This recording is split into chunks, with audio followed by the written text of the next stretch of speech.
I'm a very lonely gamer boy, very lonely. I spend my time grinding Elden Ring and Dark Souls and getting pissed off. That's my shit. Nothing wrong with that. Continue. This is the big kicker here. I was in a polyamorous relationship. Hello? Hey, what's up, man? Hey, what's up, God King Geck? How you doing? Is this Parker? Yes, sir. What's up, Parker? How's life? Dude, I'm not gonna lie to you, all right? Fucking sucks, all right? All right. Well, where do you want me to start, man? It kind of sounded like you were about to start before you asked me where I wanted to start. I want you to start where you were just about to start. You know what? You got a good damn point right there. I'll start right away. Okay. So, working at Papa John's, right? Flipping the dough, making the za. All right. I meet this girl. I fallen head over heels with her, right? I got a buddy. I won't mention names. Grew up with him, all throughout elementary school, through middle school, high school. We were buddies. And me and this girl, we really vibed. Everything was really, really good. It was beautiful. We're going out doing stuff, going to concerts, kicking it. And then, as it turns out, she has a thing for said homie. And this is the big kicker here. I should mention, I was in a polyamorous relationship. Okay. And just a quick thing that I should say. You are in a your phone sucks. You are in a polyamorous relationship. I was in a polyamorous relationship. Yes. Dude, your phone really and sucks. What kind of phone? I promise you we're going to talk about what you want to talk about. But what kind of phone do you have? Okay, this is a Samsung Galaxy that came out like 2 years ago. Okay, well, this is what's the opposite of an advertisement? That's what this is for Samsung. Okay, continue. You are in a polyamorous relationship. It was in a polyamorous. As it turns out, she has a thing for my friend, and she starts to say, what would happen if me and him did something, And I was like, in my mind, I was like, dude, your phone, really Parker, your phone might suck too much for us to do this. I understand completely. Is this better? Yeah, just stand still and talk like that. Yes. Okay. In fact, I'm just going to put it right here. Is that better? Yes. Okay, continue. Okay. So, long story short, we're dating. It's been about like 6 months. Nothing crazy. I'm chilling downstairs in my room, and we were going to watch Harry Potter or something, right? I end up falling asleep, and I wake up at about 3 o'clock in the morning to her and my childhood best friend having sex. So, yeah, I didn't know what to do in that situation. So pretty much, I broke down. She leaves. She says that I ruined a really special thing for her, is what she said when it happened. And I was really kind of confused, as if, she couldn't really read the situation. You know what I mean? I just walked in on my childhood best friend, who told me that he had no interest in her whatsoever. I walked in on them fucking, I want to get into some things here real quick. I want to get into some things. Okay, yeah, go ahead. All right, so your phone, Brandon. Let's keep all the phones. I want people to know what we overcame, because your phone sounds a lot better. So Brandon, don't cut out any of this guy's phone being shitty, because I feel like you and I accomplished something together by even having this conversation right now, and I want people to know about it. I completely agree, man. The first thing, don't cut out any of that phone. We normally cut it out. We're leaving it all in. for this call. Okay. The phone was being shitty, and I didn't hear you. You are in a polyamorous relationship, correct? Yes, sir. Okay. And Or was in one. you broke up with this girl. Oh yes, absolutely. Okay, but here's what I'm. Hey, honestly, this is a two-parter. I should say this is a little bit of a two-parter, and it gets really crazy. Okay. I want to hear the second part, but okay. I guess here's where I'm confused about is you entered a relationship with this girl where the confines of the relationship were that you were both okay with each other sleeping with other people. Yeah. Okay, but at any point did you make it clear to her that, like, you know, maybe not my friends, maybe we got, like, at any point did you guys set boundaries of any kind at any point? Oh yeah. So at the very beginning of our relationship, so the concrete ones that kind of, you know, didn't stand, obviously, were, please don't fuck any of my friends, and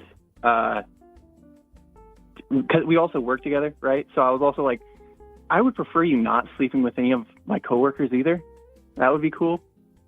But yeah, so do you want me to go ahead and get into the nitty gritty, the second part here? Sure. What's the second part? Okay, here's the second part. Now, I should reiterate, I'm a very lonely gamer boy.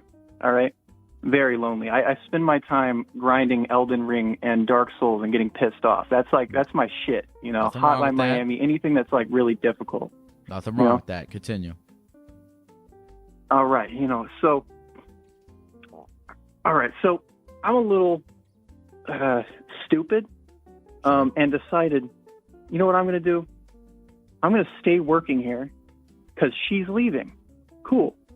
I'm working there, kicking ass like always. You know, I used to be able to do these cool fucking pizza dough tricks and all sorts of shit. Everyone was hyped up about it. It was a great job, honestly. I liked it.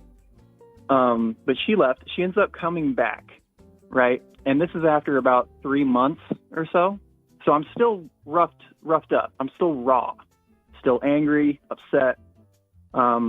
She comes back, and she's talking to me and apologizes. I don't necessarily accept the apology, but I was more so like, okay, yeah, you know what, we can keep it civil and stay friends or whatever, because we're working together. We should probably like keep it cool. But you know, I mean, it didn't stay like that. You know, we started hanging out more, and then we almost got back together, and then got back together with her. And then she, after about like a couple weeks, was like, I think we should just be friends, you know, because after what happened, it's really stressful. And I was like, you know what, that makes sense. You know what, let's do that. Because this is really stressful for me. I don't want to be in a relationship, and she didn't want to be in a relationship. So we're just going to call it off, call it quits, friends. You know what I mean? So what ends up happening is we're not friends, just chilling. And it stayed that way. For about 3 or so months, and then we're watching The Last of Us TV show, and we get to the last episode, and I do find this kind of funny that we literally finished the series, and then immediately there was nothing left to do but started bang. Going like, yeah, man, no. No, is that not where this is? That's totally during where I thought this was going. Time where. Oh yeah, no, it's understandable. I did miss a couple parts. I'm a little mixed match with my story. So I mean, are you able to tag along on this? We're gonna go back a little bit. Okay, just a little bit. You know what? The second part of and I. Do you want to know? I'm with you. But, and I mean this in like sincerely. What's the point? What's the crux? What's going on? You know, you guys watching The Last of Us. You want to know? What's you want to know happening, the gritty? Yes. Give me You the want to know short what's version happening, of the Mr. grid. All right, God King. All right, God King Geck. I'll tell you. Please. We finish The Last of Us. We've been hanging out a lot, chilling. She starts crying. Only after I start saying, "Hey, it's kind of like bothering me that you are now talking to my friend that I live with upstairs, and he's not here a lot." And then I'm like, I don't feel comfortable with you guys. If you guys get in a relationship, I want to move out because I would be forced to watch this Clockwork Orange style, everything just burn, And I didn't want to do that because I lived in the basement.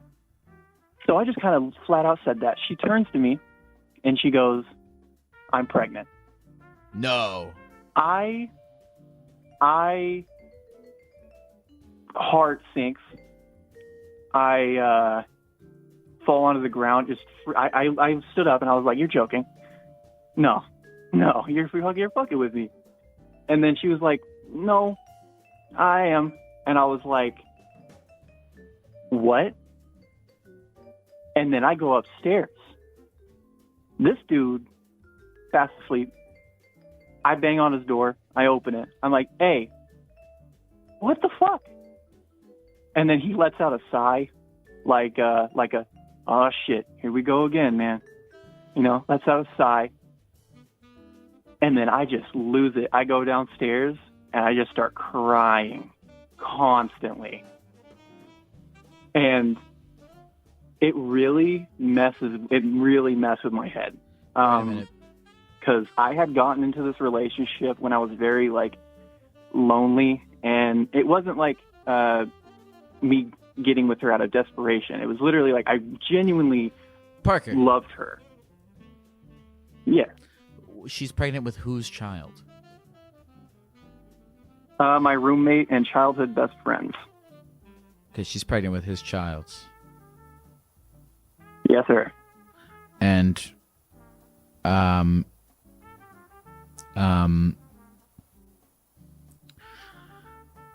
okay. Parker, dude.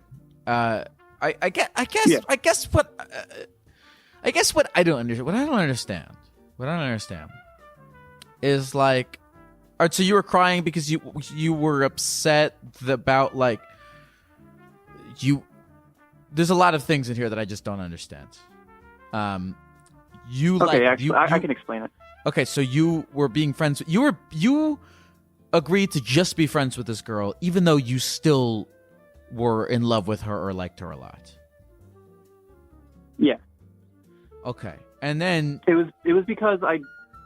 But you see why that's a fuck up, right? Because you're because here's the thing: if you're agreeing to be just friends with this girl, she can do whatever the fuck she can have 10 babies, with 10 different guys, all around on different planets, and that has nothing to do with you because you have no say in anything that she has to do ever, and you accept that when you are cool with her being in your life in a non-romantic way.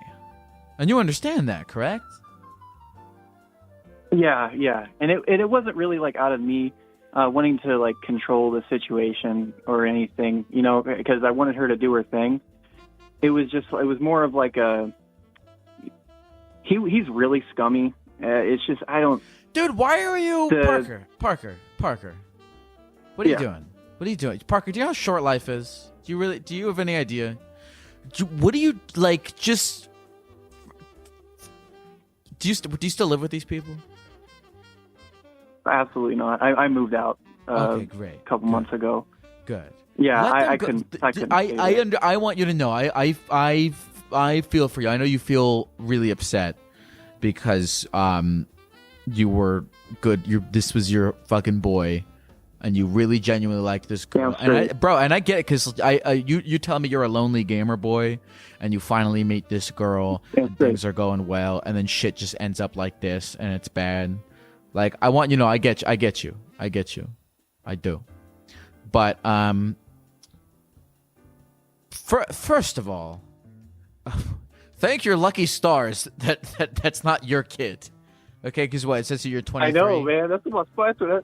Okay, so you shouldn't have been crying. I mean, I get it. I get why you were crying. It was an emotional thing. I'm not going to say you shouldn't have been crying, but thank God it's not your kid because you're not ready to have a kid. And so thank your fucking lucky stars. You're actually, like, you got out of this so good, Parker. You did. That friend obviously had his own thing going on, and it wasn't, and that girl obviously was not the best situation for you. You got out of this good, Parker. I hope you know that. I know you're looking at it like you were fucked over and this was a tragedy and you're a lonely gamer boy and no one will ever love you. None of that shit is true. You got out good. Do you understand?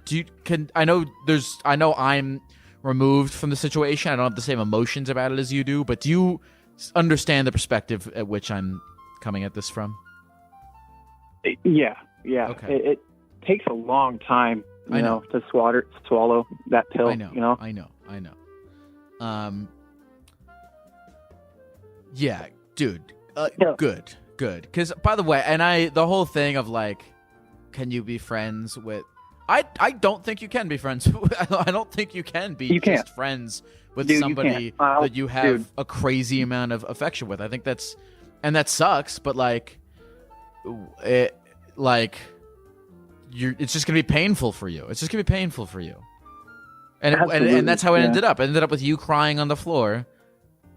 I don't know why. I guess I get why you were crying, but you're fucking lucky, bro. You are not fit to have a kid right now. You're not. Which is cool because you're 23. You're not supposed to be. Yeah. You're not. You're gonna have no time for Elden Ring if you have a kid. Think about that for a second. Yeah, think about how little Elden Ring you're gonna play with a child screaming in the other room. All right, your phone's being shitty again. Yeah. Now, Parker. Oh fuck! I know why. Hang on. Hold on. That's my bad. I picked it up. I sent. That's my bad. My L. All right. Now, Parker, all right, now I'm done talking about your friend and this girl. Let's talk about you. How long ago did all this happen? So I got the news mid-March. Mid-March is when I got the news. You got the news. It's like I had just started. That didn't even have anything really to do with you. Yeah. It was more like it just because we had agreed to like stay friends or whatever. But the thing is that she agreed that like also constituted him as well in that agreement because since I lived in that house, he lived in that house. All right, this whole thing, this agreement. I'm sorry, Parker. I want you to know I'm rooting for you in life, but this agreement sounds really stupid, and I'm really glad that you're not involved with these people anymore. I'm not smart. Okay, all right. I'm done. I said I was done talking to those people. I fucked up. I asked you more questions about it. That's my bad. Parker, what do you do for a living, or are you in school? I used to build gaming computers for CLX, but I actually got laid off about a month ago. So I just kind of live with my parents now on a popped air mattress with some pillows. Beautiful. Got some blankets. Oh yeah. I got my fan. I don't have a desk yet. So my desk, all my big stuff is still over there because I don't have a way to move all my big stuff. So like my mattress, all that kind of shit, my desk is still actually at that house. And I don't have a way to get it. It's been kind of tricky. You've confirmed my suspicions that you are not remotely ready to have a child. Which is okay. Oh, absolutely which is okay. Not, man. I'm a man-child, bro. Okay. In fact, you're doing. I want you to know you're doing great, Parker. Okay. All right. You live on an air mattress in your mom's basement. That's great. What are you doing anything? Are you in school? Are you working on anything? Man, I've been applying at places and got no luck, man. Honestly, I've been turned down so many times to so many good interviews. Yeah, no, nothing's working out. It's looking really grim, if I'm being honest. Shit really sucks. What do you want to, I'm not even saying that in like a toxic positivity shit. I can tell from the way that you've been talking this entire time that you're just beating yourself up for no reason. And I genuinely in this conversation want to get you to not be doing that. Okay. What do you want to do with your life, Parker? Well, ideally, I got a buddy and he draws manga. His whole main thing is he wants to be like a really big artist. He's fucking amazing, dude. Fucking amazing. His shit's like JoJo. And my whole thing, me and him, I want to write stories and make comics and have so many ideas for like sci-fi stories. I really want to be like a screenplay writer, something to do with like film. Yeah. But that's like my big dream, because I have so many ideas, man. So many ideas. So many. It's not a big dream. I want to get with you on some. Okay. Or you want to make, it sounds like you want to make stuff. You want to make, whether it's drawing things or making little movies or things like that. Am I on the right page with that? Yes. Okay. You can do that. You can do that. Do you have an idea? You have so many ideas. That's what you said? Oh, yeah, dude. So many. For ideas for what? For movies? I've written some comics? Down. Like movies, comics. Ideally, I would like to do like animation.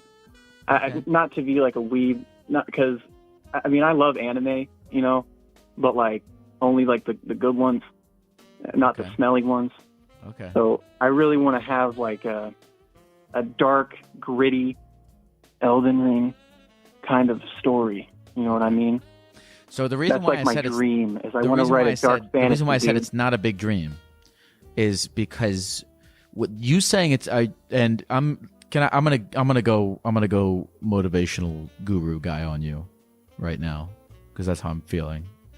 You saying it's a big dream is, in my eyes, it's just you putting a thing that's actually right. It's you taking a thing that's just right in front of you and you're on your shitty air mattress room. It's right that you're the dream. It's right there in that shitty room, and you're placing it on another planet when it's not. It's right there in your shitty room because you can start doing those ideas now. You can start drawing right now. You can start making movies right now on your iPhone. You can start creating comics. You can start writing things. You can start sharing things to the internet right now. You can just start doing those things. And I just would so much rather you be doing that instead of indulging in the melodrama of these two people that I don't give a shit about, that you shouldn't give a shit about. And you also and by the way, if you had a kid, I wouldn't tell you any of this. If you have a kid, I'd be like, yeah, those are. If you had a kid, I'd be like, you can work on that Elden Ring comic. Never. You can't do it because you have to take care of it. Yeah, dude, it's gone. But you don't have to do that. You're beating the shit out of yourself when you have so many cool things you could be doing.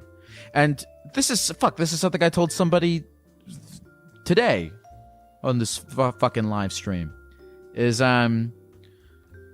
you have so many things to be excited about, and I want for you, and by the way, I get it because I beat the shit out of myself constantly too.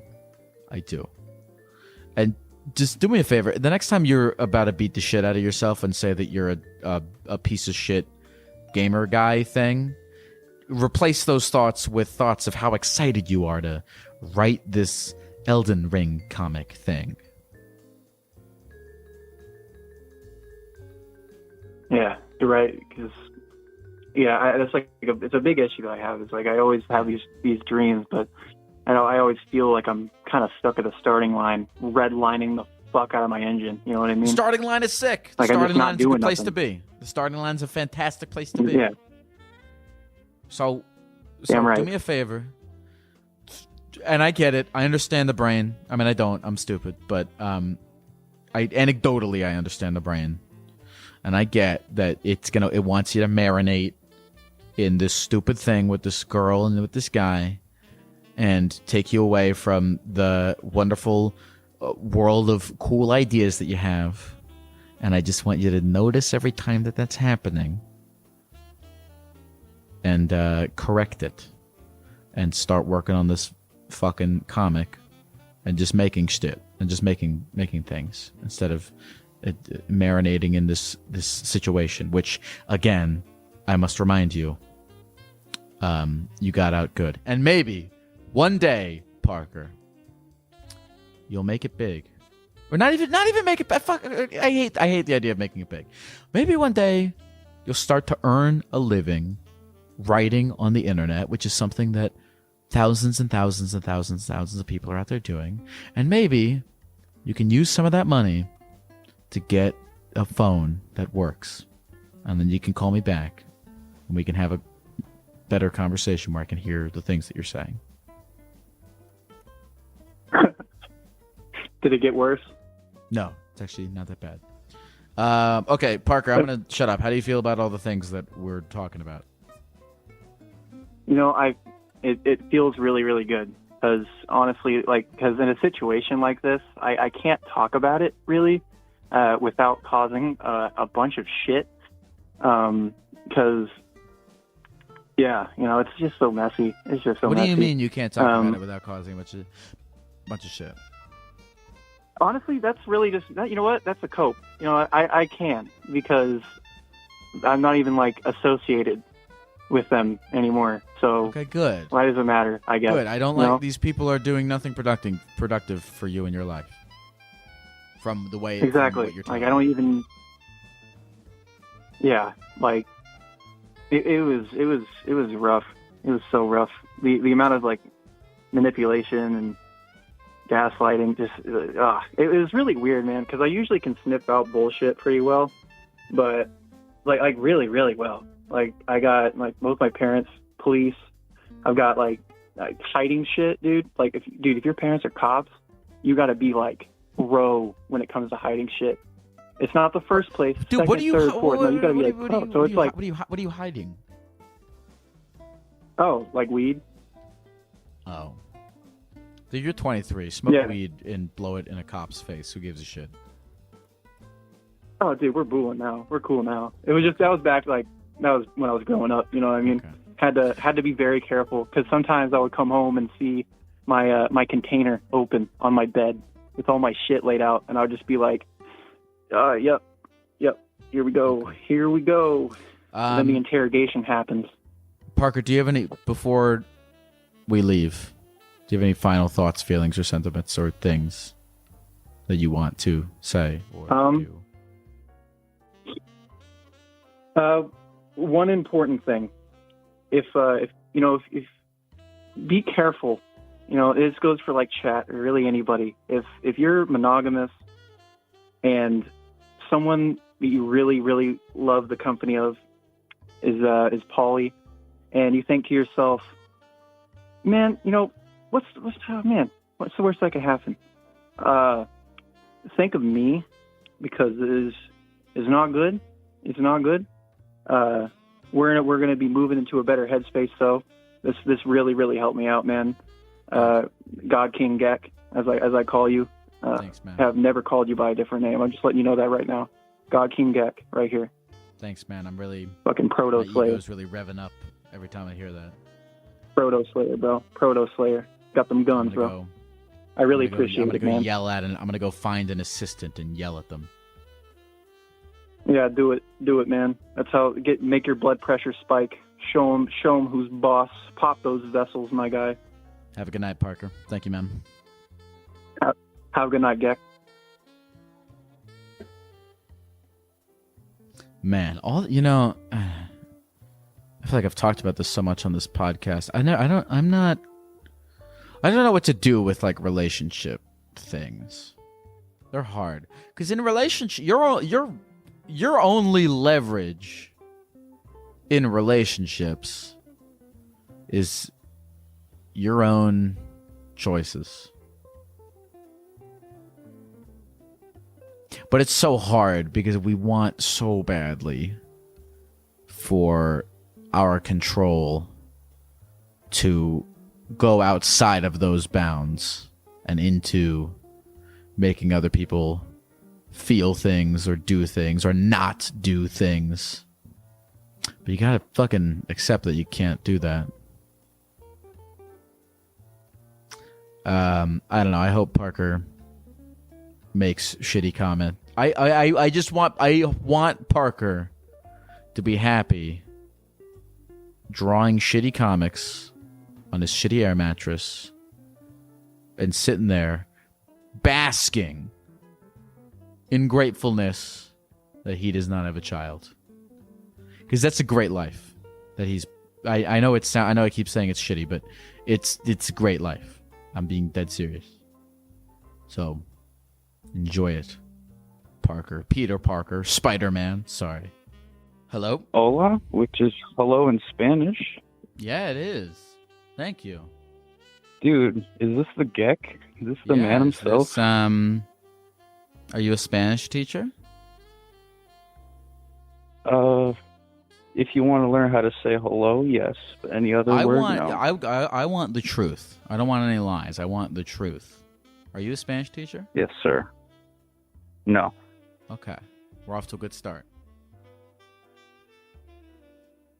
Dude, this is exciting. I've wanted to be on your show for so long. Well, fuck yeah, man. It's good to talk to you. What's your name? My name is for anonymity. It says your name is Chris. It says your name is Chris. Now, Chris. Sure. All right. What? It says here you wanted to talk about gooning. Yeah, why not? Because I've never really talked about it with anyone except like one person a long time ago. Mm-hmm. And it's just been a thing that's been on my mind. Do you know, you're aware of what it is, right? I am friends with the porn star Kazumi, who once informed me. I saw your episode with her. Yeah, she was the one who introduced me to the concept of gooning, and she tried to explain it to me for like a pretty long time, and I still really had kind of don't understand it. So do you want to go ahead and explain it to the people listening? I would absolutely love to. Ever since I saw that episode, like when I was watching it, I was like screaming at the TV, like, no, say this. Like she gave an okay explanation, but it was sort of kind of all over the place. But okay, so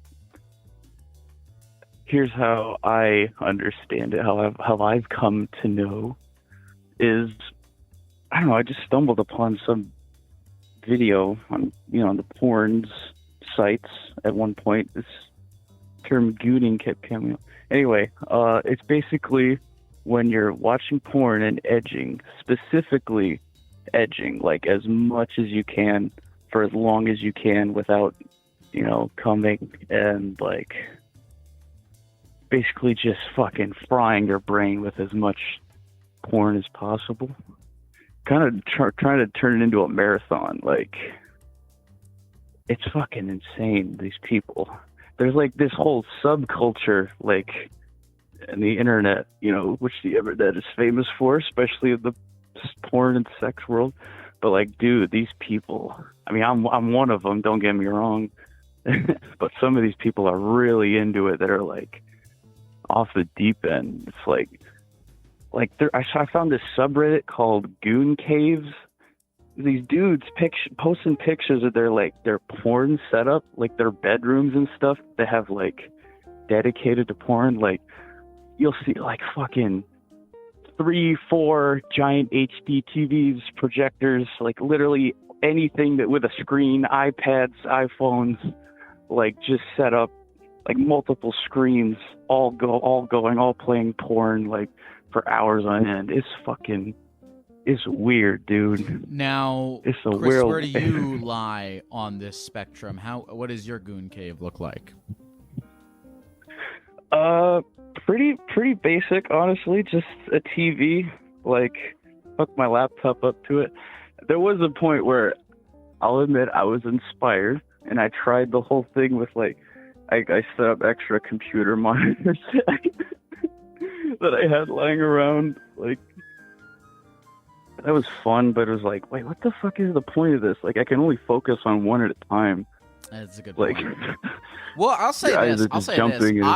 I myself have done the thing where, like, I'll have,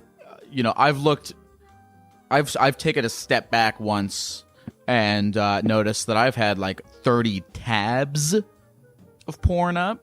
Oh yeah. So like, oh yeah. But I've never introduced a second monitor. I've never been watching it on my phone dedicated. and then on my laptop and on my TV screen. Although I do have a free night tonight, so who knows? But hey, never say never. Now it also says here that you consider this. You consider this to be an addiction. This is something that is. Yeah, that's a whole other. I was gonna say that's a whole other component to it. That's like. A lot of gooners, like, they're almost proud, and I feel like they're like they came up with this term pornosexual, meaning like people that literally have decided no sex, no relationship, I just want to jerk off to porn. Now, like that's and they're like this is an interesting thing, and I think I did talk to Kazumi about this a little bit, but I'm not sure. But okay, so this is an interesting thing. The idea of somebody who has made a decision that they are not going to pursue any kind of sexual relationship in their lives, that they're just going to be pornosexual, and they have decided to be proud of it and not to be shameful about it.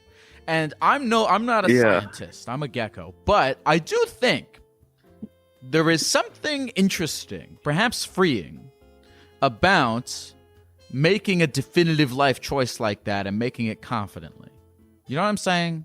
Because if you really can remove all sense of shame from your addiction, how is it hurting you? Probably in several ways. I'm not a doctor, but I do think about things like that. No, I understand, like, and I've thought about that too. I've thought about it a lot, and I feel like there's sort of two camps, and maybe there's some gray area in between, but I feel like most of, if not all, the guys, and very few, some women, but mostly guys who are pornosexual, who would identify as that, like, most of them are not, like, if they're totally like, yeah, I'm proud of this, they're usually in denial, like, you know? They're breathing or, on that, you know what? Sweet old copium. Yeah.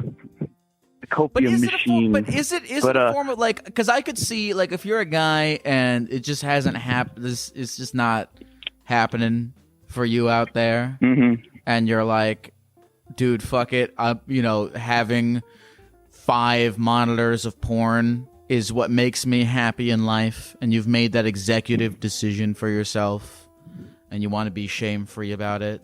I could see that being a legitimate lifestyle to live. Maybe. Oh yeah. Especially when you have a whole. Now I come to you. Yeah. I was gonna say I didn't really answer your question where I fall on that spectrum. Yes. Like so. Currently, like, normally for me, it's like every night, like maybe an hour or two, like sometimes every other night, but usually every night. And, one monitor, one video at a time. I've gotten it down to like what feels normal again. There was a point, like, this really blew up in 2020. Everybody got locked inside and stared at their screens, fucking I went into like I said, that like experimenting when it was all new to me. It was like, it was kind of like discovering porn for the first time when you're a teenager again. You know, it was like, holy shit. You know, it's just overwhelming. Like, you set up the second and third monitor. Well, that, and also when I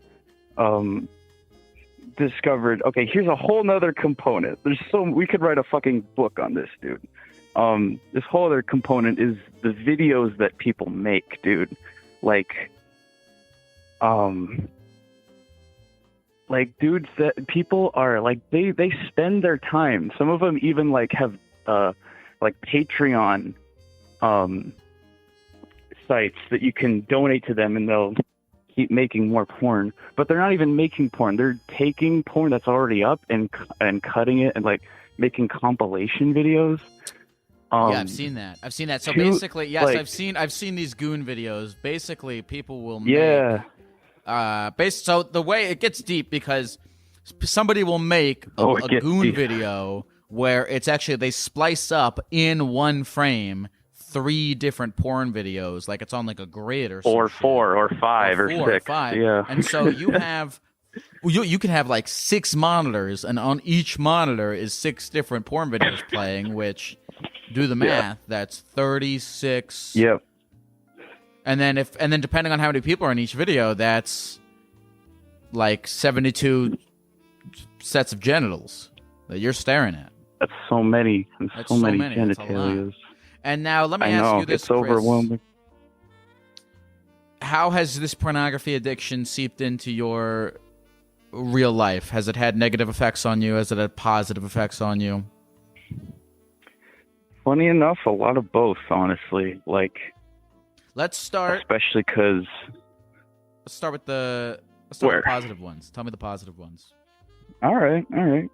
Well, when I sort of like got into this, when it sort of came into my world, like I said, it was sort of like discovering porn for the first time.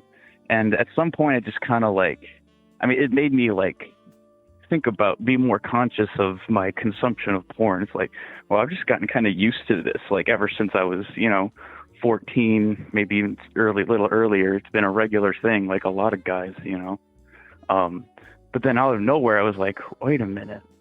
My whole life, I've been doing it the same way.